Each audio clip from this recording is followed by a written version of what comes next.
Okay. We're in 1 Corinthians 5:5. We started it, but we didn't, you had more. Right. Let's Please. just go back and start over on 5:5. Okay. And Jerry, well, since there's only two in the class tonight, we have half of the class is missing, or actually 60% of it's missing. Okay. Okay, go ahead and do this one. Yeah, please.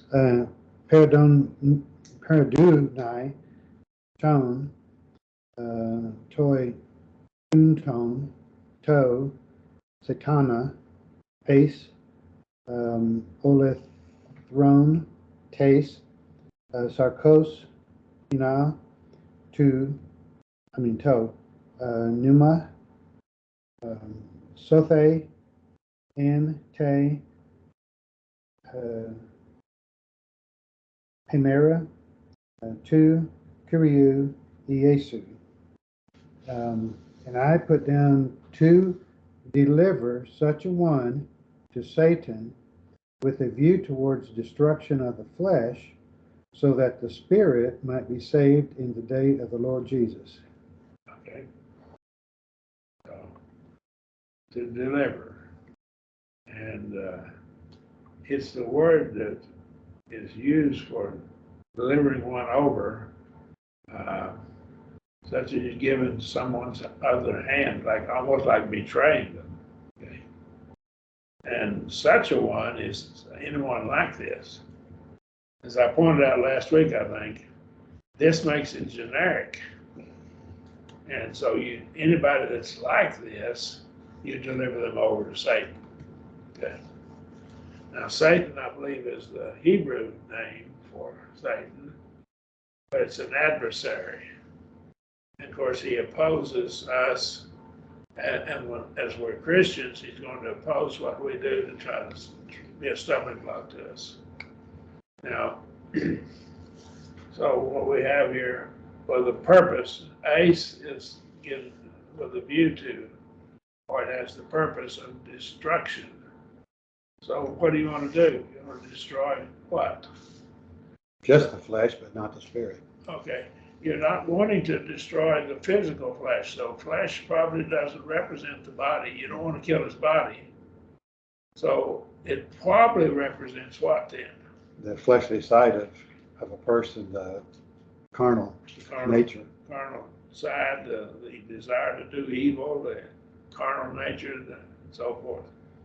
I believe that's what it has to be referring to, because we're not trying to kill people's bodies, their flesh there, but I think it's the carnal nature, the attitude of wanting to do, probably wanting to commit fornication with his father's wife.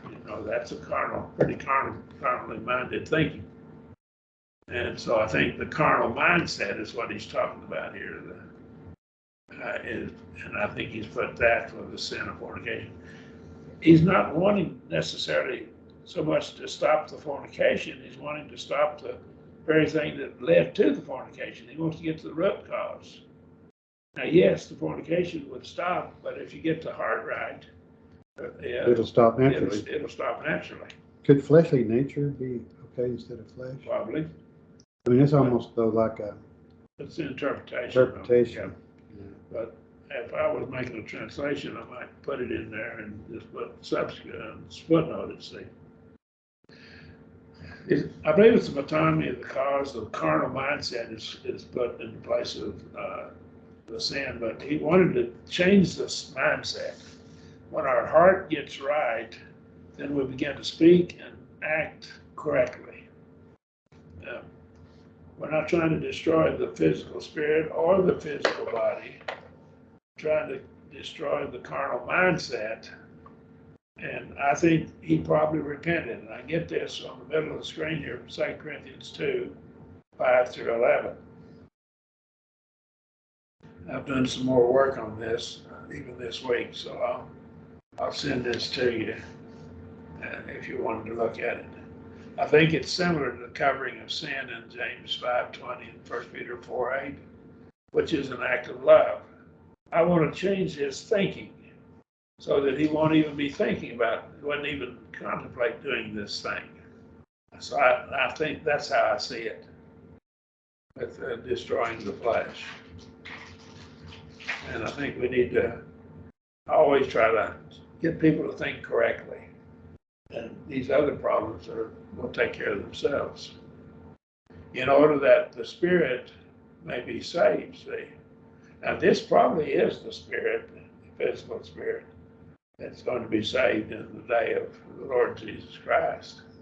And even that's figurative, because there is a separation from God that would take place, that would be death. But the physical spirit, even if you go to hell, is never done away with. No. So it's still figurative either way. Yeah. We want the spirit to be saved. We want it to be in heaven. See? Not subject to that second death. Now, as I pointed out last week here, the word Lord is kurios. It could have been despotes, but kurios is a benevolent Lord. So he's letting the man know and letting the church know the Lord is willing to forgive this man if he'll just change his attitude and get his attitude right, and his actions will fall in line then with it. And I've translated it to deliver one of this nature unto Satan. So anybody that has this carnal mindset, we deliver to Satan so that we can destroy that carnal mindset, the destruction of the flesh. And that's interpretation. It's the flesh being the carnal mindset, for the purpose that the spirit might be saved in the day of the Lord Jesus. What do you think the day of the Lord Jesus is? Well, there are many days of the Lord Jesus, but this particular one is probably the judgment day. Yeah, that's my interpretation. It's a day of judgment.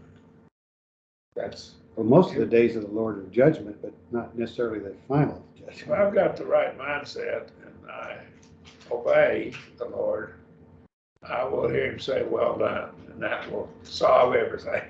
That's what I'm looking for. Any question? All right. Next verse there, Chris. Would you read that for us, please? Translate. Ukalon to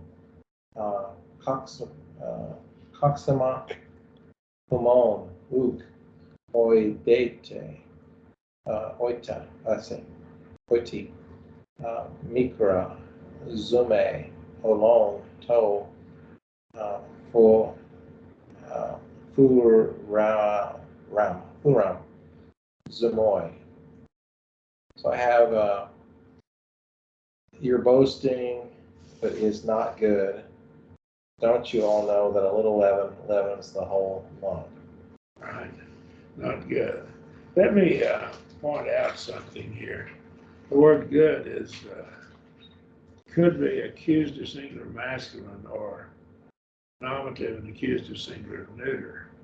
So we have to go back and look at the word boasting. It's neuter, see.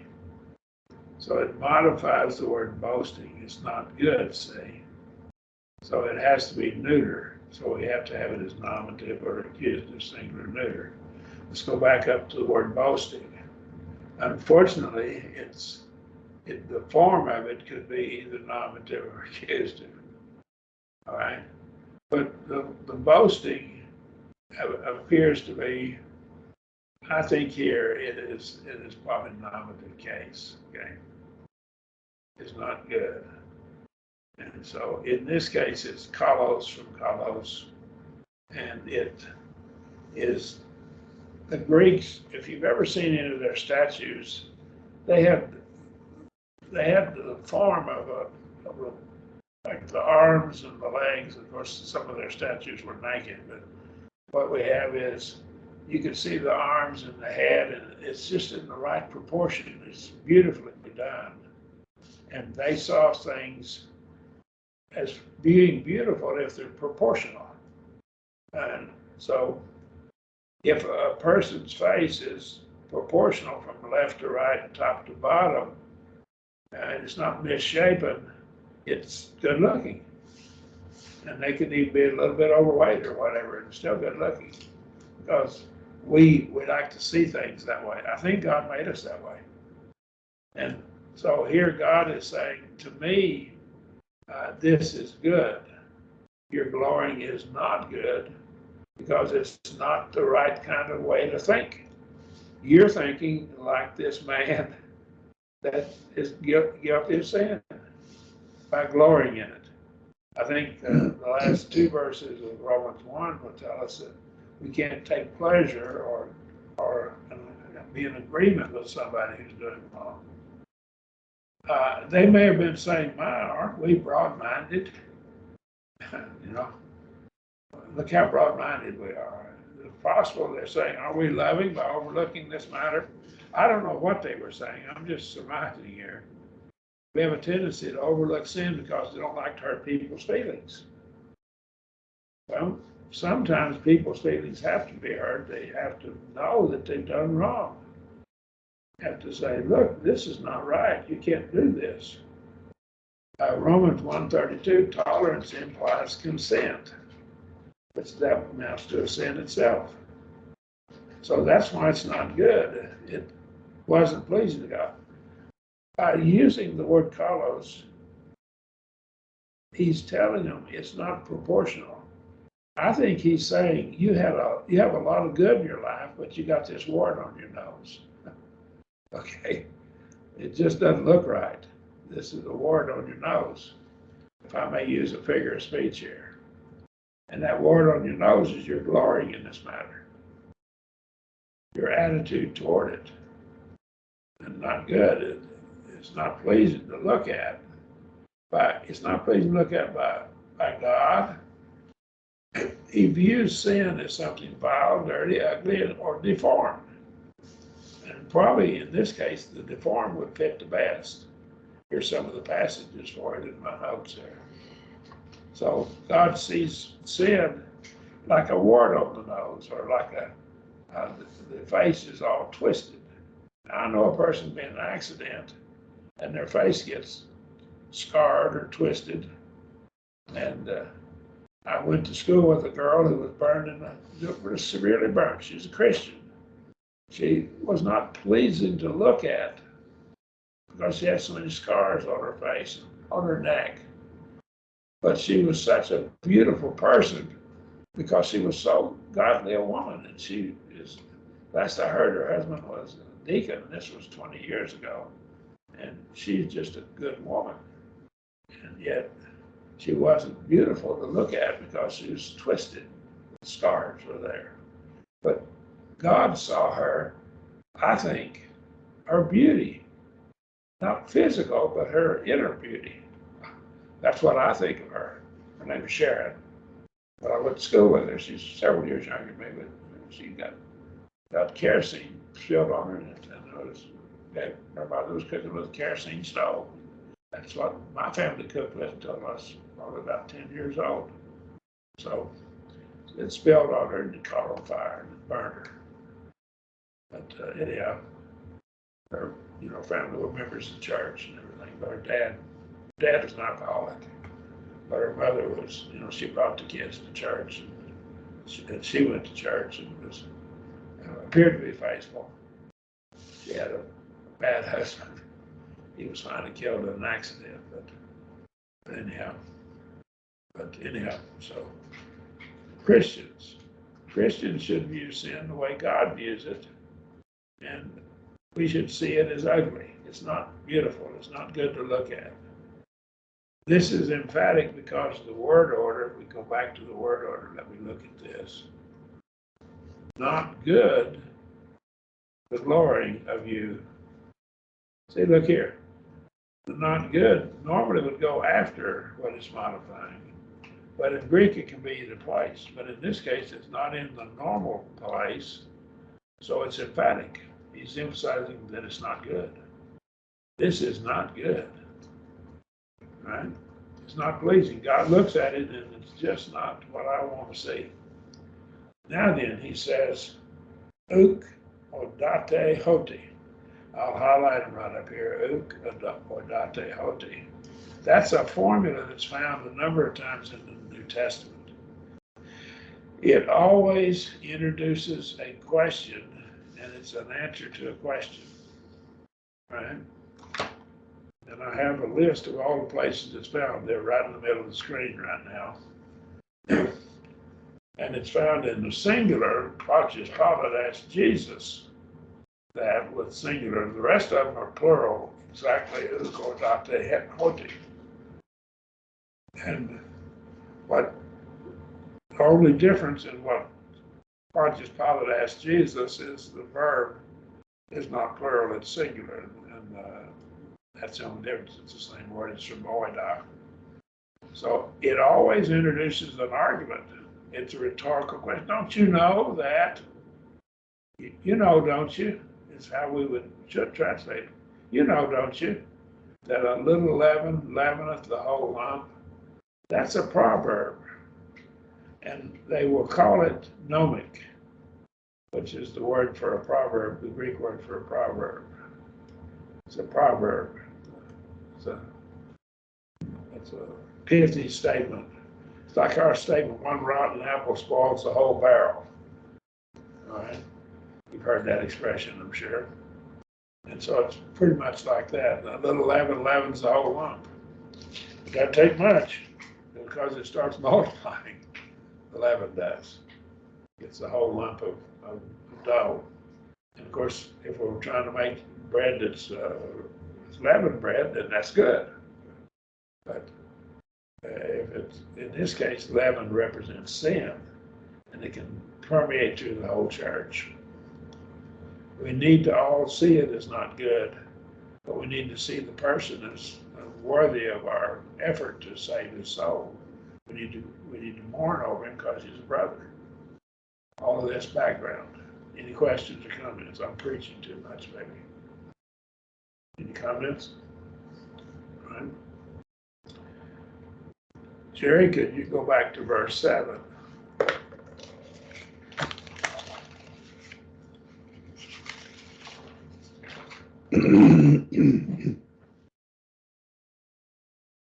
Ekathe arte, hun, tain, palayon, zumain, ina, te, ete, neon,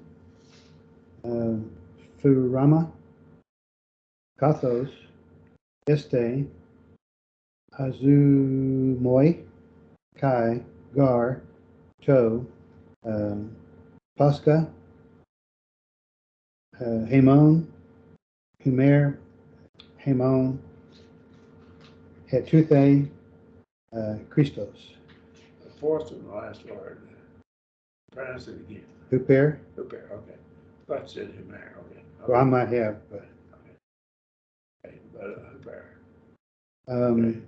Therefore, thoroughly purge out the old leaven, so that you may be a fresh lump, just as being unleavened, for also Christ was sacrificed as Passover for us. Okay. So what did the Passover lamb, who did it represent? Christ. This verse tells us, doesn't it? It's all about Christ. That's why it had to be the best. Now, I have two sermons, and I couldn't get it in one sermon. Jerry will tell you I'm bad about that. But We're good about that. I took, I think, 2 whole sermons to look at like 12 or 14, maybe 14 different parallels between Jesus and the church and the Passover. No, they couldn't break into the bones. None of Jesus' bones were broken, and his blood was shed, and so on and so forth. There's a whole bunch of patterns there, and I believe he is the antitype, and the Passover lamb was the type. Okay. Jesus was the firstborn of his family, but he's also firstborn of us. He's our firstborn, our elder brother. So, purge out. I want to get this over here. I want to do this. I'm going to break it right here. See right there? That's a compound word. Ek is, of course, a preposition. It's what we call a proper preposition. Now, proper preposition, there are 17 of them in the New Testament. They can stand alone, like ek can stand alone, or it can be affixed or at the beginning as a prefix on a verb. In this case, that's a proper preposition. There are a bunch of other prepositions, about 30, 35 or 40 of them, other ones that can stand alone, but they can't be prefixed to verbs. Does that make sense? That's an improper preposition. I'm making a chart for you, and I'll have it finished in a week or so, and I'll send it to everybody of all those prepositions, okay? And lay them out for you. It'd be helpful. So where it's kind of like out, cleanse out? Yeah, apo and ek and para are all proper prepositions. In and ace are all proper prepositions. Ek is one here, of course. Proper preposition. All right. Any other questions? All right. So the word pascha is a suffer, and it became that lamb suffered death and it died. Right. Purge out. What did the Jews have to do at the Passover? What did they have to do with leaven? Take all the leaven completely out of their houses and out of the village, I think. Yep, and buried it. They went out and buried it. How'd they get leaven to get leaven started? Borrow They had to go borrow it from the Gentiles. So they got it completely out of their houses. I have a theory, I can't prove it, that, of course, I know leavening yeast is used in fermentation of grape juice to make wine. And I don't know if they're taking all leaven out of their house would imply that even their wine, if they had any that had leaven in it, that they get rid of it too. I just don't. That's the way I've always taken it, but I don't know that I can really prove that. I can't prove it, but I'm suspicious. Okay, I just don't drink it. Leave it alone. Okay, Chris, you got any thoughts there? No, I hadn't even considered that with the making of wine with the yeast there. I know that's how they do it. The yeast goes through the pasteur point and it ceases to be aerobic. As long as there's oxygen in the grape juice, it'll make vinegar. As soon as it runs out of oxygen, it shifts gears and it becomes anaerobic and it pulls the oxygen out of the H2O and turns it into alcohol. And whenever it pulls it out, then what it has left is alcohol. Does that make sense? Mm-hmm. So as long as it's got oxygen in it, it won't make alcohol. So much for that. I never thought of them making the wine go away if it has leaven in it. That's interesting. I don't know. It's kind of a theory I have. I wondered about it. I can't find an answer to it in the Bible. So I don't know what the Jews did with it. No, the leaven is used to make wine, alcoholic wine. Okay. And here's Exodus 12:15 that tells them that what they're to do. This feast of unleavened bread also went along with and coincided with the Passover. The old leaven, I believe, represented sin, however, and it's representative of sin. Probably in a type antitype, it represented sin to the Jews. Probably. And whether they understood that or not is another question, but I think it represented sin back then. Passover and then the Feast of Unleavened Bread. Purge out that old leaven just like the Jews, and it's thoroughly purged out. I think that's how you translated it. Yeah. It has ek on there. Out, purge out, but it makes it sound like it may be a new lump. Right. I put fresh lump. And it's new in time. See, there's naos, which is recent, useful, new in time. Kairos is new, and kainos is new in quality, qualitative. There's two words for new, right? And so it's one's qualitative, one is a time relation. So how did you translate that? Fresh lump. Fresh lump. Yeah, because that kind of, to me, that indicated that it wasn't even a new lump could be leavened. Yeah. because that's how they got it. They take a new batch of the stuff, but mix it with a little bit of the old and then get it there. But this one, the fresh one, wouldn't have any leaven. That's a good point. I hadn't thought of that. It makes perfectly good sense. Even as you're unleavened. So he's telling them this lump needs to be unleavened. See, got all the leaven out of it. This may imply that they were to be free from leaven, free from sin. It's needed without the leaven, without sin. You need it, K-N-E-A-D. Need it. For, and see, he says, now he's going to give a reason for it. Our Passover has been sacrificed, and that's aorist tense, passive, for us. Now, I want to point out something for you here. This, of course, is aorist, so it is passive. Remember, the aorist has a different form. Aorist and future have a different form, and passive and middle. But Jesus dying, most of the time, it's not passive. It's either middle voice or active voice. Because they couldn't have done it unless he let them. That's right.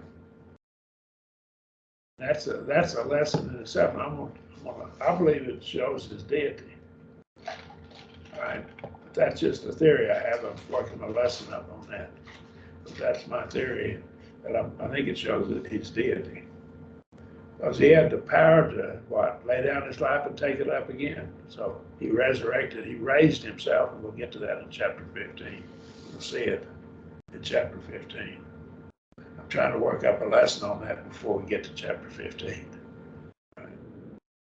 Even Christ, the Messiah, is the Lamb that's prophesied. Of course, John the Baptizer called him the Lamb of God, didn't he? I've translated purge out therefore the old leaven that you may be a new lump. And I might just have to at least footnote that as fresh lump. I think that's pretty good. I think It's allowed by the word, too. Yeah. And new in time and put fresh, equal fresh. Even as you are unleavened for our Passover, usually the word Passover is capitalized. And I didn't do that here, but our Passover is sacrifice for us. It's not capitalized in American Standard King James. And I don't think it's talking about a feast. It's talking in which case it wouldn't be capitalized. I think it's talking about he's the Passover lamb. That's what I think that is. Any question? Verse 8.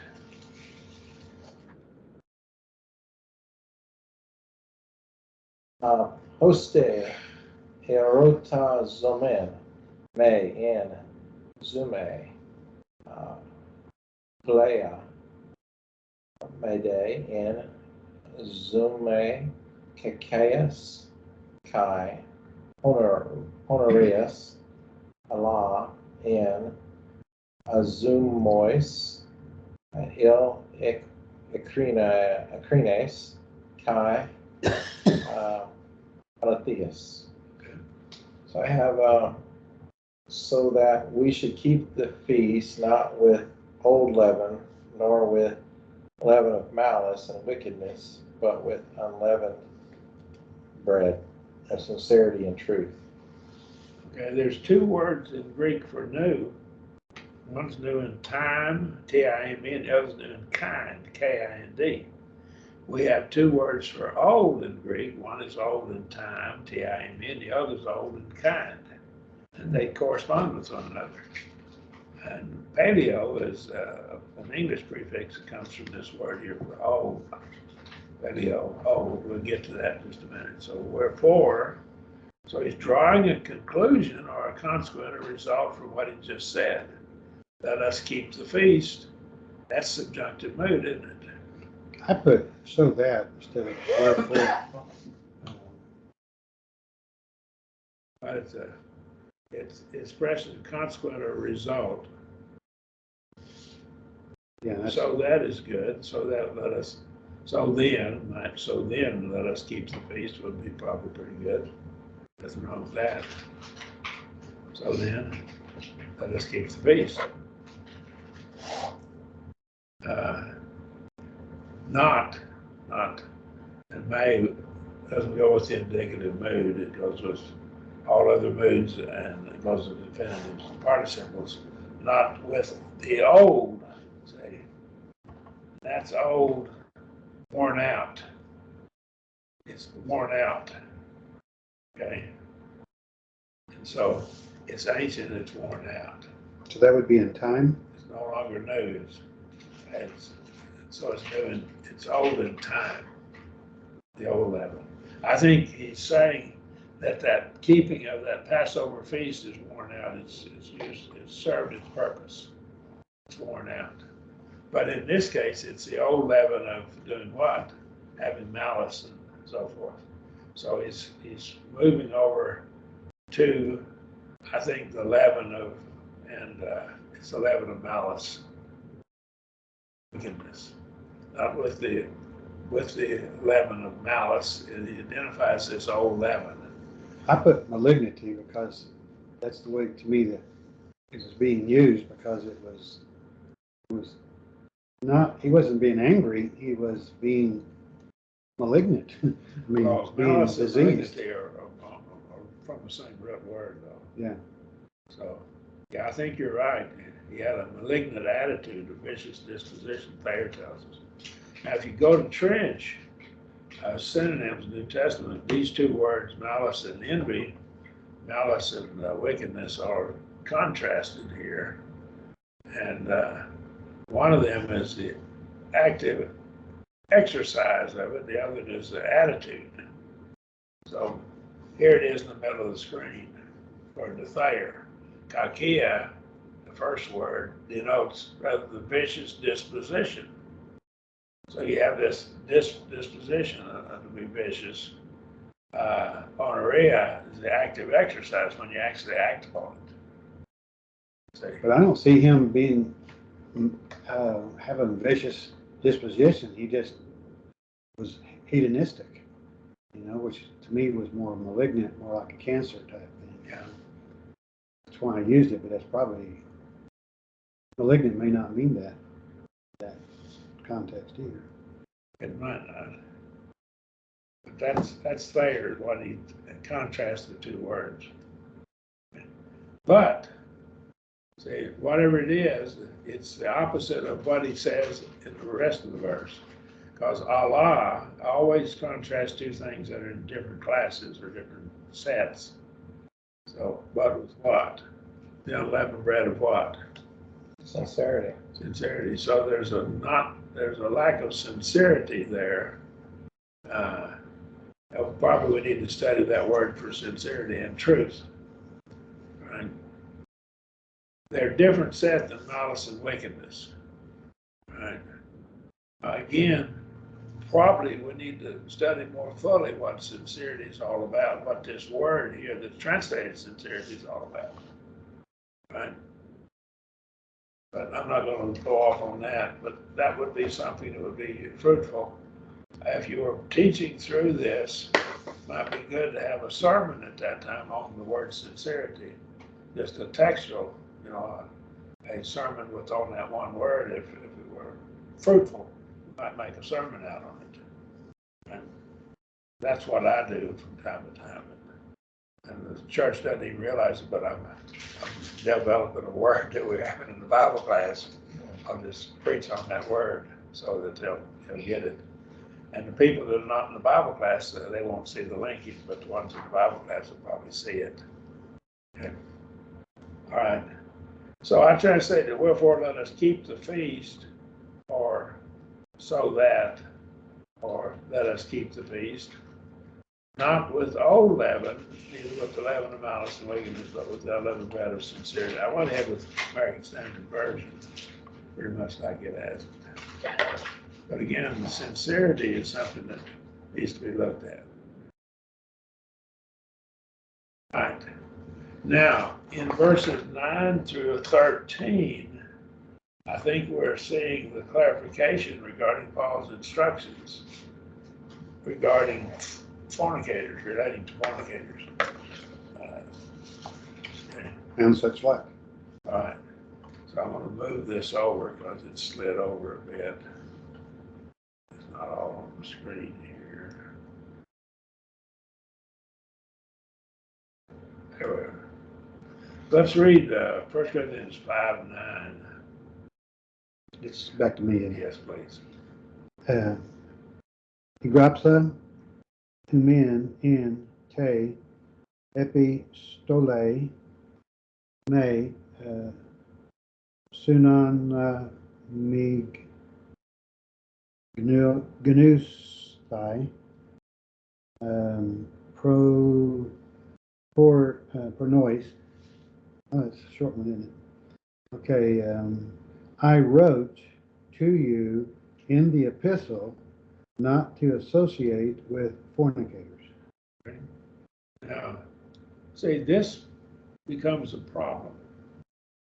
Does this mean that he wrote this in a prior epistle we don't have? I put down verses 7 and 8. Or is it what we call epistolary aorist? Okay. And now I'll give an illustration of this epistolary aorist. We've come to it before, but basically a preacher will have a note in the bulletin which you may print on Sunday or may print it on Saturday and hand it out on Sunday. We do ours here, we hand them out. We don't mail them out. We send them out electronically, usually on Thursday or sometimes Friday. But we have printed copies that we have here for people to read. And it may say, and it was written like on Wednesday or Thursday, and it may say, today we will have such and such to happen. Well, what does that mean? He wrote it on Thursday. It wasn't Thursday. We're not doing that on Thursday. You see, that's anticipating something. It's going to be true whenever they read it. Does that make sense? And the Greek had a structure for it called epistolary aorist. In other words, you write an epistle, because when they read it, they're going to read this, and I wrote it, and they would understand that he's saying, yes, this is, where did I write it? Well, I wrote it in the prior verses, verses 8, the verses before, just 7 or 8 verses before this. Does that make sense? Mm-hmm. I don't think it's an epistle that's been lost. I can't see God allowing any of his word to be lost. I think God's providence wouldn't allow it. So I don't take the position that we've lost any of the epistles.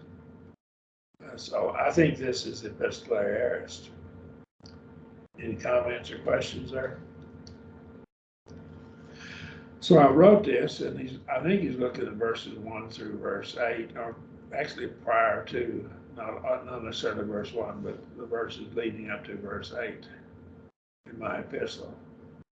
Now here, right here, it has the article with it, and that could denote just previous reference, according to this stated Manny. But we also have the epistolary aorist, it's called. Now right here we have a middle passive infinitive, and to mix up together and keep company with them is probably the middle voice here, right? And so you're not to cause yourself to be intimate with him. Now, here's the problem. We get into this problem.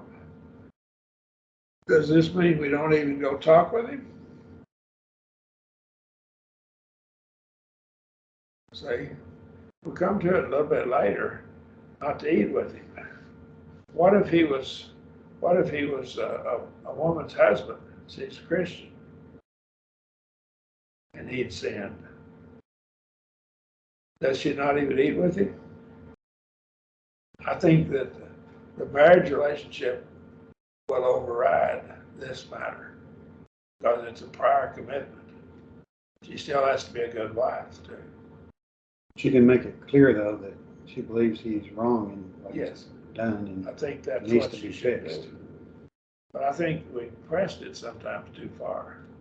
But that's a matter that has to be studied out more fully. But to be intimate with them, it's probably the middle voice. I think it's middle voice.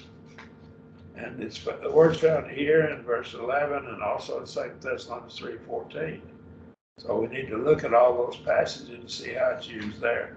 But it's middle passive form, and I think it's probably middle voice. And I take it to be epistolary aorist. Now Daniel Wallace, says of the epistolary aorist, this use of the aorist indicative in the epistles in which the author self-consciously describes his letter from the time frame of the audience. That's what I described about a preacher. And Bolton in his also said the aorist is epistolary, and let me highlight it now. Bolton. It's epistolary. Now, if I can get this out of the way. As in Latin, is logical, since the action so described will be passed at the time the letter is read. That's what we describe. Kostenberger in his book is Intermediate Grammar that just was published a few years ago. I bought it. Pretty good. It's pretty well written. And so that's epistolary aorist. That's what we're talking about. I think that's what it is. I don't think we've lost an epistle. So I translated wrote it to you in the epistle. And I think it's the epistle he's talking about right now, this epistle here, had no covenant with fornicators. Right? Now, I don't know if we got time.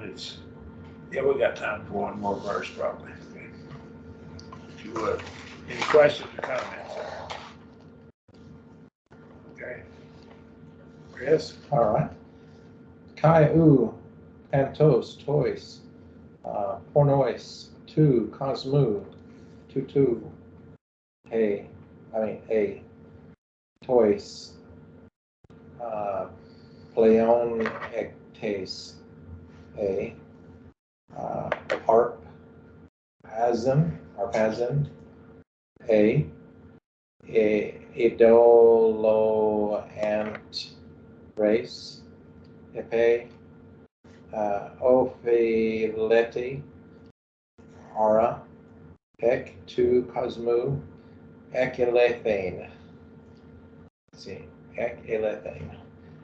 And I put, and not altogether with fornicators of the world, or with the covetous, or swindlers, or idolaters, since you would need to depart from this world.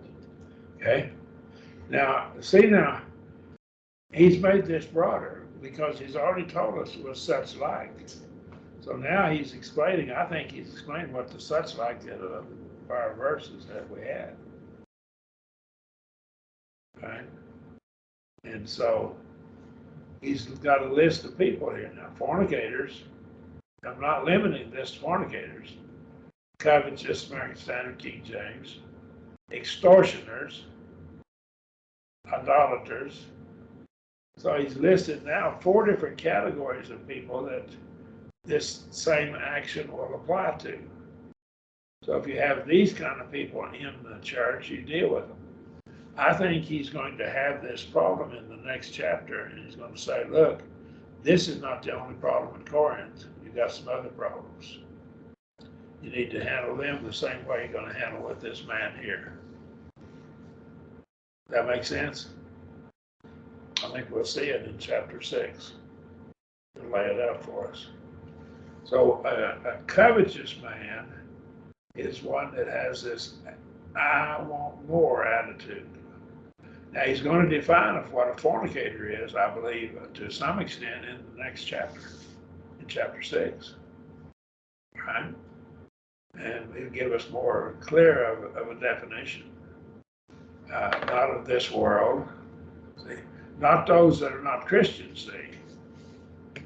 You may associate it with people that are not members of the Lord's church, as long as you don't allow them to lead you into their sins. Right?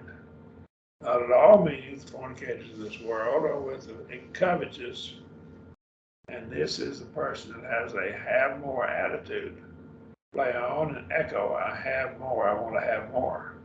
There's nothing wrong with wanting to have more if you're going to use it for God's glory or if you're wanting to have more knowledge of truth or something like that. But this is an attitude, I want more and I'm going to sin to get it.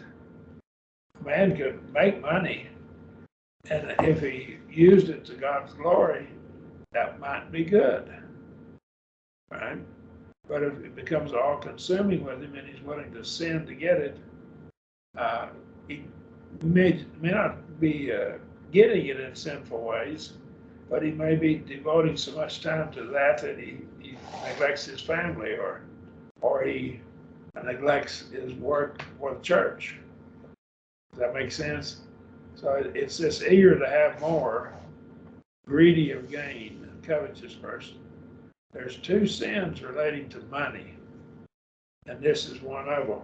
You have the have more attitude, I want to have more, and I'm going to sin to get it. Then there's the lover of money, and that's the fellow that is stingy with it once he gets it. You could be guilty of both sins, or just one of them. But I think they're different sins. One of them is stinginess, what's what you got. The other one is your sin to get it. Does that make sense? An extortioner, the American Standard renders it, that person is obviously covetous. Why? He's willing to use force to get it. He's going to use force to get it, to get the money, to get things. Then we have idolatry, and of course that's sinful. We're going to see that in the next chapter too. We're going to see extortioners and covetous in the next chapter. I think this is explanation and elaboration on the word such like, ton, toi, unton, toi and toi, uton, and ton, toi, unton, of verse 5. 4, he's going to explain now. Then, that is, if I would not have anything to do with these people, then I would have to leave the world. I'd have a duty to leave the world. I'd be in debt to do that if I had an obligation to it. I put because as a result. Is that too much interpretation of what that says? No, probably not. And then would carry the consequently or the result. The result, if you couldn't have anything to do with the covetous and extortioners and idolaters, then you'd have to leave the world because they're all around you. Well, you can't teach them if you can't talk to them. Right. You with them. I think what we get into with that man who's guilty of the sin, the church had to withdraw from him to let him know, you're guilty of sin, and we love you, and they needed to let him know they loved him, that they wanted him to change. And I think he did change. I think we see that in 2 Corinthians. But I think some of them didn't want him back. Can you put your cursor on that first? Just click on it for me. Something. Which one? Just anywhere. 1 Corinthians 5:10 or something. No, right there. Sure. Ain't. Okay.